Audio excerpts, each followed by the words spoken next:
রহস্যময় দুনিয়াতে আপনাদের স্বাগত বন্ধুরা।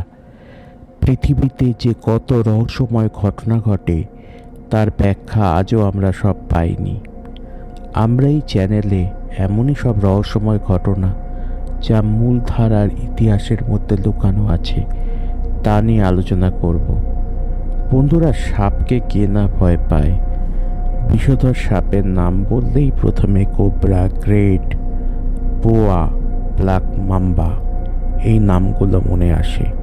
কিন্তু বড় সাপ বললে গ্রিন অ্যানাকোন্ডা, বোয়া এর মতন সাপের কথা মনে আসে।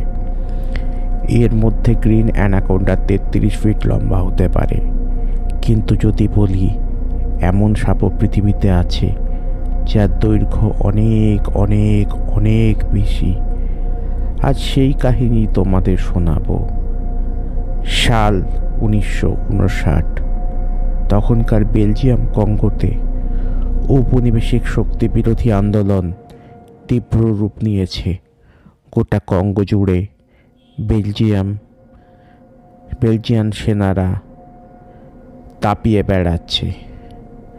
বেলজিয়ান সেনার কর্নেল রেমি ভ্যান লিয়ার্ডে কঙ্গোর কাটাঙ্গা অঞ্চল থেকে হেলিকপ্টারে এক সামরিক মিশন শেষ করে কামিনা এয়ারবেসে ফিরে আসছিলেন।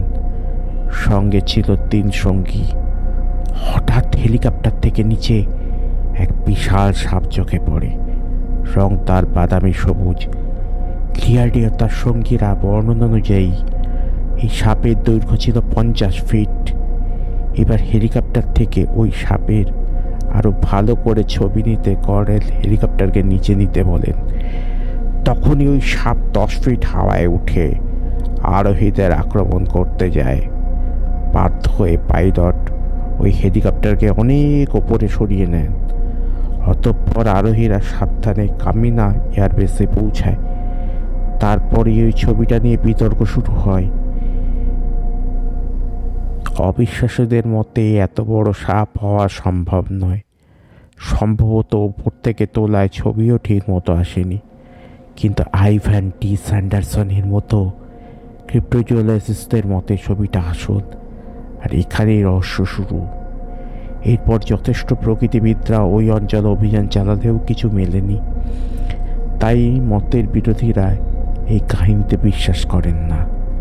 প্রশ্ন হলো, যদি এই ছবি সত্যি হয় তাহলে এটা কি ছিল? কি জাতীয় সাপ? সুদূর অতীতে পৃথিবীর বুকে জায়গান্টোপিস, টাইটান বোয়া অথবা বাসুকি ইন্ডিকাসের মতো দৈত্যাকার সাপেরা দাপিয়ে বেড়াতো। তাদের কোন প্রজাতি হয়তো আজও টিকে আছে। প্রায় আমেরিকা যুক্তরাষ্ট্রের সমান আফ্রিকার জঙ্গলের অন্তরালে মোকেলে বেম্বের মতো কত অজানা প্রাগৈতিহাসিক জীব যে লুকিয়ে আছে তাই বা কে জানে। পরবর্তী প্রতিবেদনে এরকম বহু রহস্যময় প্রাগৈতিহাসিক জীব যারা আজও বেঁচে আছে তাদের বিচিত্র কাহিনী শুনব। সকলে ভালো থাকবেন। ধন্যবাদ।